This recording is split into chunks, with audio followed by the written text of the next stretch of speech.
always thought you were like an eyeball or something. Douche.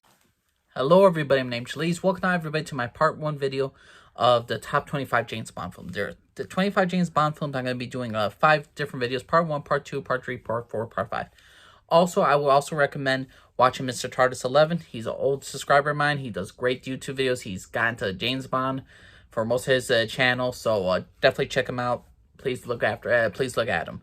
Now, here's the thing, everybody. What makes a great James Bond film? It's the plot, the Bond girls, the Bond villains, the setting, and James Bond himself. So what is the worst of the James Bond films to me? And this film is the only film I do not like of the James Bond films. All the others I could say are guilty pleasures. I'm okay with. I don't hate. But this film, You Only Live Twice. I remember when I was watching my old video years ago, and I'm like, man, why did I hate this film? You Only Live Twice. I was trying to think, man, I must have really hated this film. Let me give it a second chance. I gave it a second chance, and this still is the worst on my freaking list. I cannot stand this film. Okay, Spectre got into space. They took over a NASA spaceship. They landed in Japan, and James Bond needs to go to Japan, infiltrate it, and basically stop Spectre. We are introduced to Blofeld in the last 20 minutes of the dang film. He has that iconic look, and he is just wasted in this movie. James Bond is wasted in this film because most of this entire film is Japanese propaganda. The plus side, I love the volcano. I love the volcano hideout. That's pretty much it. I don't like this. The plot, I wouldn't mind it if they focus more on okay, where's this thing in Japan? We know he's going to. The problem is that when you have basically one setting, you don't get to explore a lot about this ultimate world. So James Bond, and when he goes to Japan, is just mostly focused on him in Japan. And the stuff in Japan is all the stuff. You got the Secret Ninja Academy. You got at the end, not even Sean Connery defeats Blofeld at the end. He needs help from the freaking Japanese government, and it's a great spectacular scene.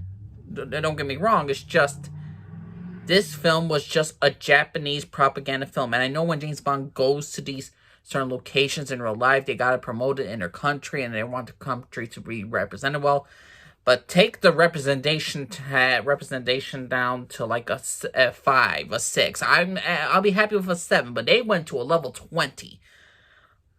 I cannot. There's no truly good villains. The Bond girl is an Asian girl that dresses up like Honey Rider, so no.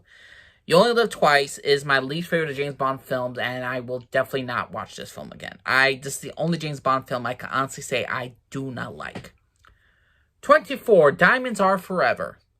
This movie should have been the revenge of Bond tracking down Blofeld and destroying him for the killing of his wife. Instead, you get that in the first 15 minutes where he believes he killed Blofeld, which we all know he didn't.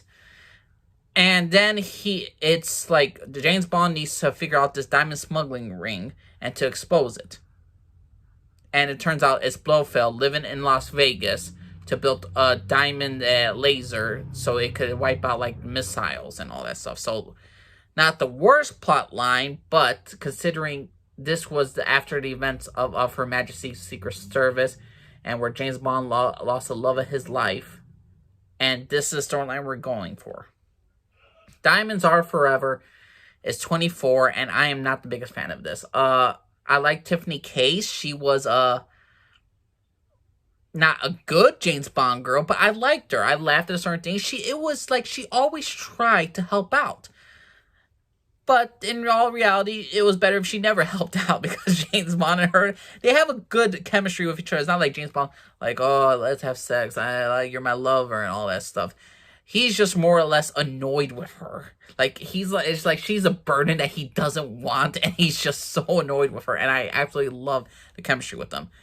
And the thing is, though, the best thing the standout of this movie was not the main villain Blofeld. It's Mr. Kidd, and let me just double make sure, Mr. Kidd and Mr. Wint. These two, who complement each other very well, who finished each other's sentences, who stole the show in every single moment they were in. They were the side headmen for Blofeld. And they were thoroughly entertaining. Other than that, Diamonds Are Forever is number 24. Do not hate this film, but I am not a biggest fan of this being the last of Sean Connery's last role as James Bond. Him going to Amsterdam, okay, that suits James Bond. Him going to Las Vegas in his final role was just not good. Granted, this is never say never again, but Diamonds Are Forever, a disappointing James Bond film, but I do not hate it. Number 24, Diamonds Are Forever, Sean Connery. 23, Quantum of Solace. You know how I was bitching about James Bond not to, like, they should have had a revenge film for Diamonds Are Forever, because, you know, Blofeld killed James Bond's wife? Well, in Quantum of Solace, I was expecting Daniel Craig to go all berserk on an organization that killed his love of his life, Vesper. This was supposed to be a revenge movie, and in some cases it was. But the problem is, though, Quantum of Solace should have been the new Spectre, and instead we got a guy named Green, who doesn't even care about James Bond. His entire role, Daniel Craig, is just like hunting down this organization that doesn't care to be hunted down by him. You're like, hey, that's James Bond. That is the guy that we hired Vesper to track and, you know, to get all his information. Do you think they would feel like, we need to kill James Bond, we need to kill him since he's coming after us? No, it's just business as usual. Okay, we gotta work in a South American country, we need the oil, we need the certain land, we're just gonna work on land deals. The villain doesn't pay attention to James Bond, so their arc is, we're just buying more land. This should have been the new Spectre for the new age and group. Granted, Spectre fixed this film a bit, but Quantum of Solace is, to me, not a good film. It's an okay film. I enjoy certain moments. The best scene was Bond confronting Vesper's old flame. That was awesome. That was fantastic. If you had Vesper's old flame in charge of Quantum of Solace, and he made her do all this stuff, and Bond had to confront him, that would have been spectacular. That 2-minute scene of Bond confronting Vesper's love, who was actually working for Quantum of Solace, and he's an agent to, like, seduce women and to make them feel vulnerable and all that stuff. So, to me, Quantum of Solace, disappointing film. But and now I'm more okay with it, but I still have a sour taste in my mouth every single time of what could have been. So, Quantum of Solace is on the bottom of my list as well for number 23, just because of the fact is, it could have been so much more. Like Diamonds Are Forever, it could have been so much more. The Bond villains hardly exist. The plot lines, again, the villain doesn't even care if Bond knows about them. It's just like, hey, we work in the shadows. We're going to continue doing our job. We're going to continue doing our plot line, but we're not going to send other people after James Bond. It's just like, what's the point? Quantum of Solace, number 23. 22 for Your Eyes Only. I love the theme song. I love the locations. The standouts on this entire movie was the locations. The plot is just kind of weak. A British submarine falls into the sea. Gogol, the Russians, and the British Secret Service, MI6, are trying to figure out where is the submarine is, because the British have a device there that is going to give the upper advantage to whoever owns it. So the hunt is on to look for this location. And Bond, he just goes to a different countryside.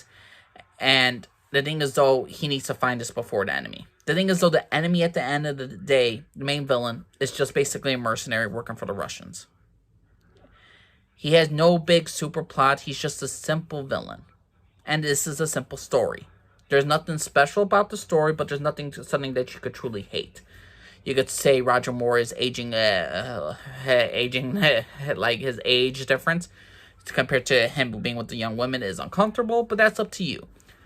To me, I don't hate For Your Eyes Only. We get Melanie Hancock. Melanie Hancock, it was a good Bond girl. She wanted revenge for her family because Russian agents mixed with the Cuban agents killed her family because they were searching for the submarine for the British. So she kills them all with crossbows. I love the locations. The villains are not too memorable. The plotline is very simple. It's just an okay Bond film. I don't hate For Your Eyes Only. I'd give it a C+, but it's just not as special to me. So For Your Eyes Only, number 22. And the last one on this list for the part 1 would be Tomorrow Never Dies. Now, Tomorrow Never Dies have Elliot Carver. He's a media baron. Basically, he thinks himself as a guy. He wants to be on newspapers, the TV, the internet, the radio. He wants his name everywhere. He wants to know about every single piece of information. He likes to be in control of every single thing. He's an over-the-top villain that works. I like him in Tomorrow Never Dies now. The thing is, though, he wants to, like, start World War III.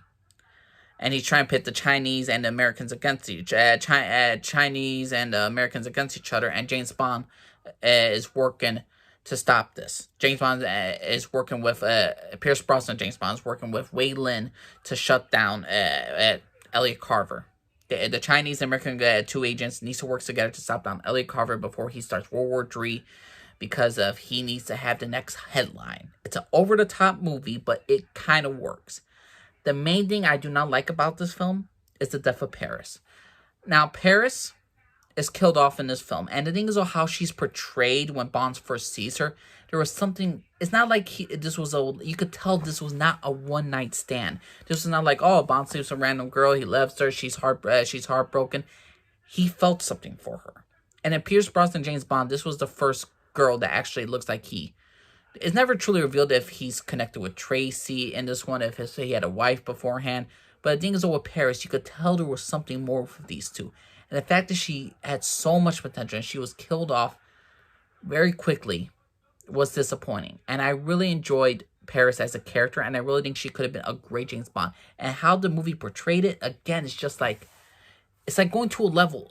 It's like going to a character, and then when she's killed off, the story... is like they thought it would be much more impactful about Bond's revenge and to kill Elliot. But it doesn't raise the stakes. It would be one thing if you build up the relationship and at the end of the movie they killed her off. Like, he was very happy with her and he's like, I'm never going to let you go, but then she dies. There will be something like that. Something like that could have been more special than just killing her off in the first, like, the first moment you see her, like, she's got like 3-4 more scenes and then she dies.